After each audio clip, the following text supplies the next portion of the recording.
మరో బ్రేకింగ్ చూస్తున్నాం. బీఆర్ఎస్ పార్టీకి మరో షాక్ తగిలింది. నర్సాపూర్ మాజీ ఎమ్మెల్యే మదన్ రెడ్డి బీఆర్ఎస్ ను వీడనున్నారు.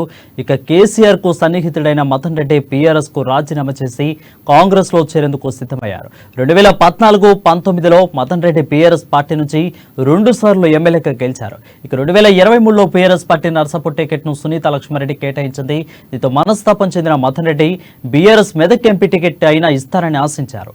కానీ లోక్సభ టికెట్ కూడా ఇవ్వకపోవడంతో మదన్ రెడ్డి పార్టీని వీడేందుకు సిద్ధపడ్డట్లు తెలుస్తోంది. ఈ క్రమంలోనే మల్కాజ్గిరి మాజీ ఎమ్మెల్యే మైనపల్లితో భేటీ అయి చర్చించారు.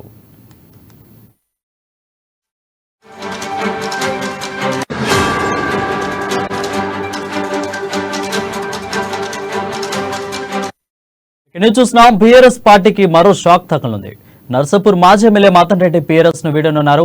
ఇక కేసీఆర్ కు సన్నిహితుడైన మదన్ రెడ్డి బీఆర్ఎస్ కు రాజీనామా చేసి కాంగ్రెస్ లో చేరేందుకు సిద్ధమయ్యారు. దీనిపై మరింత సమాచారం మెదక్ ప్రతినిధి సునీల్ అందిస్తారు. సునీల్, చెప్పండి. బీఆర్ఎస్ అధినేత మాజీ ముఖ్యమంత్రి కేసీఆర్ కు వర్ష షాకులు తగులుతున్నాయని చెప్పవచ్చు. ఒక్కొక్కరిగా పార్టీని వీడుతున్నారు. ముఖ్యంగా పార్టీ సీనియర్ నేతలు కేసీఆర్ కు సన్నిహితుడుగా ఉన్నటువంటి మదన్ రెడ్డి నర్సాపూర్ నుంచి ఎమ్మెల్యేగా పనిచేసినటువంటి పరిస్థితి ఉంది. అయితే నాకు మొన్న ఇటీవల జరిగినటువంటి అసెంబ్లీ ఎన్నికలకు సంబంధించి సిట్టింగ్ స్థానం అయినటువంటి నర్సాపూర్ ఆయనకు మదన్ రెడ్డికి టికెట్ కేటాయించకుండా సునీత లక్ష్మారెడ్డికు టికెట్ ఇచ్చారు. ఈమె కాంగ్రెస్ పార్టీ నుంచి మాజీ మంత్రిగా పనిచేసి బీఆర్ఎస్ లో చేరారు. ఆమెకు టికెట్ కేటాయించారు, నర్సాపూర్ అసెంబ్లీ టికెట్. దీనికి సంబంధించి మదన్ రెడ్డి తీవ్ర వ్యతిరేకత వ్యక్తం చేయడంతో మెదక్ ఎంపీ టికెట్ ఇస్తామని చెప్పి కేసీఆర్ హామీ ఇచ్చారు. ఈ నేపథ్యంలో ఆయన అయిష్టంగానే తన టికెట్ ను త్యాగం చేసినటువంటి పరిస్థితి ఉంది. అయినప్పటికీ ఇప్పుడు రాబోయే పార్లమెంట్ ఎన్నికల్లో ఆయనకు టికెట్ వచ్చే పరిస్థితి కనిపించకపోవడంతో ఆయనకి ఇవ్వాల్సిన టికెట్ ను ఇతర వ్యక్తికి అంటే మాజీ ఐఏఎస్ వెంకట్రామరెడ్డికి కేటాయించడంతో ఆయన తీవ్ర ఆగ్రహం వ్యక్తం చేశారు. బీఆర్ఎస్ పార్టీ అధినేతపై అని చెప్పి కూడా మనకు సమాచారం అందుతోంది. మొత్తానికైనా పార్టీని వీడేందుకు కూడా సిద్ధమయ్యారు.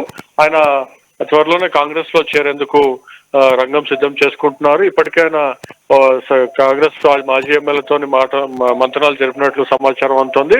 మరోవైపు ఆయనకున్నటువంటి క్యాడర్, నర్సాపూర్ లో సీనియర్ నాయకుడు ఆయనకున్నటువంటి క్యాడర్ తో కూడా ఆయన కొద్దిసేపటి క్రితమే సమావేశమైనట్టు తెలుస్తోంది. కార్యకర్తల అభిప్రాయం కూడా తెలుసుకునే ప్రయత్నం చేస్తున్నారు. మొత్తానికైతే పార్టీని వీడేందుకు కూడా రంగం సిద్ధం చేసుకున్నారు. అయితే మెదక్ ఎంపీ స్థానాలను కాంగ్రెస్ పార్టీ ఇప్పటివరకు ప్రకటించలేదు. ఏ అభ్యర్థిని కూడా ప్రకటించకపోవడంతో మెదక్ ఎంపీ స్థానం తనకు దక్కే అవకాశం ఉంది. కాబట్టి తనకు మద్దతు ఇవ్వాలని చెప్పి కూడా ఆయన తనకున్నటువంటి క్యాడర్, అదేవిధంగా తన సామాజిక వర్గం నేతలతో ఇప్పటికే సమావేశమయ్యారు. అయితే ఖచ్చితంగా మెదక్ ఎంపీ స్థానం కనుక టికెట్ కనుక ఇస్తే మేమంతా కూడా మీతో కలిసి పనిచేసేందుకు బీఆర్ఎస్ వీడి కాంగ్రెస్ లో చేరేందుకు కూడా మేము సిద్ధంగా ఉన్నామని చెప్పి కూడా కొందరు కార్యకర్తలు, నాయకులు, ఆయన వర్గీయులు కూడా హామీ ఇచ్చినట్టుగా కూడా మనకు సమాచారం అందుతుంది. అయితే ప్రస్తుతమైన మీడియాకు కానీ లేదంటే బీఆర్ఎస్ శ్రేణులకు ఎవరు కూడా అందుబాటులో లేరు. అంటే మాజీ మంత్రి హరీష్ రావు కూడా ఆయనతో మాట్లాడేందుకు ప్రయత్నిస్తుండగా కూడా ఆయన అందుబాటులో లేరు. ఎవరైతే తన కార్యకర్తలు తాను ఏ పార్టీలోకి వెళ్తే తన వెంబడి వచ్చే నాయకులు, కార్యకర్తలతో మాత్రం అందుబాటులో సమావేశం అయ్యారు. కానీ ఇప్పటికీ విషయం తెలుసుకున్నటువంటి బీఆర్ఎస్ జిల్లా అధ్యక్షులు కానివ్వండి, లేదంటే మాజీ మంత్రి హరీష్ రావు పార్టీ అధిష్టానం కూడా ఆయనతో సంప్రదింపులు జరిపేందుకు ఆయనకు సంప్రదించేందుకు కూడా ప్రయత్నిస్తుండగా ఆయన సెల్ ఫోన్ కూడా స్విచ్ ఆఫ్ చేసి ఆయనకు ఉన్నటువంటి ఒక ఫామ్ హౌస్ లో రహస్యంగా సమావేశం నిర్వహిస్తున్నట్టు మనకు సమాచారం అందుతుంది. మొత్తానికైతే కాంగ్రెస్ పార్టీ కనుక మదన్ రెడ్డికి టికెట్ కేటాయిస్తే కనుక కాంగ్రెస్ పార్టీ ఎంపీ స్థానం గెలిచే అవకాశం ఉందని చెప్పవచ్చు. ఎందుకంటే ఆయనకు దాదాపుగా 2-3 అసెంబ్లీ స్థానాల్లో ఆయన గట్టి క్యాడర్ ఉంది, బలమైన నాయకుడిగా ఆయన ఉన్నారు. కేసీఆర్ కుటుంబానికి అత్యంత సన్నిహితుడుగా కూడా ఉన్నాడు. కాబట్టి పెద్ద ఎత్తున కూడా బీఆర్ఎస్ ను వీడి కార్యకర్తలు, నాయకులు కాంగ్రెస్ ని చేరే అవకాశం ఉంది. కాబట్టి కాంగ్రెస్ పార్టీ కూడా ఆయనకు టికెట్ ఇస్తే ఏ విధంగా ఉంటుందనే ఆలోచనలో కూడా ఉన్నట్టుగా కూడా మనకు సమాచారం అందుతుంది. ఇటీవల కాంగ్రెస్ పార్టీ నాయకులు కూడా, కాంగ్రెస్ పార్టీ టీం కూడా నర్సాపూర్ నియోజకవర్గం సంబంధించి, మెదక్ పార్లమెంట్ సంబంధించి కూడా ఒక సర్వే నిర్వహించారు. ఆ సర్వేలో కూడా మదన్ రెడ్డికి టికెట్ ఇస్తే కనుక కాంగ్రెస్ పార్టీ మెదక్ స్థానాన్ని గెలుచుకునే అవకాశం ఉందని కూడా ఆ సర్వేలో తేలడంతో కూడా కాంగ్రెస్ పార్టీలో ఆయన రావడానికి కూడా ఒకంత మార్గం సుగమమైందని చెప్పి కూడా మనం భావించవచ్చు. రైట్. అంటే మదన్ రెడ్డి పార్టీని వీడటం వల్ల రేపు పార్లమెంట్ ఎలక్షన్ లో నర్సాపూర్ మీద ఎలాంటి ప్రభావం పడే అవకాశాలు కనిపిస్తున్నాయి సునీల్? నర్సాపూర్ లో ఇటీవల జరిగిన అసెంబ్లీ ఎన్నికల్లో కూడా సునీత లక్ష్మారెడ్డి బీఆర్ఎస్ అభ్యర్థిగా పోటీ చేసి గెలుపొందారు. ఆమె గెలుపులో కూడా దాదాపు 80% మేర ఈయన కృషి ఉందని చెప్పవచ్చు.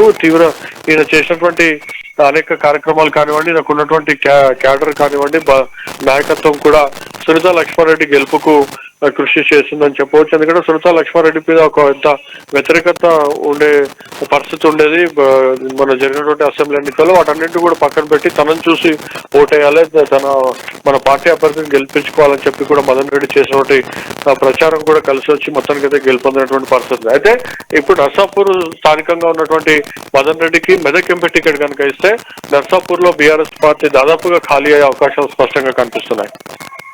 Thank you Sunil for the updates.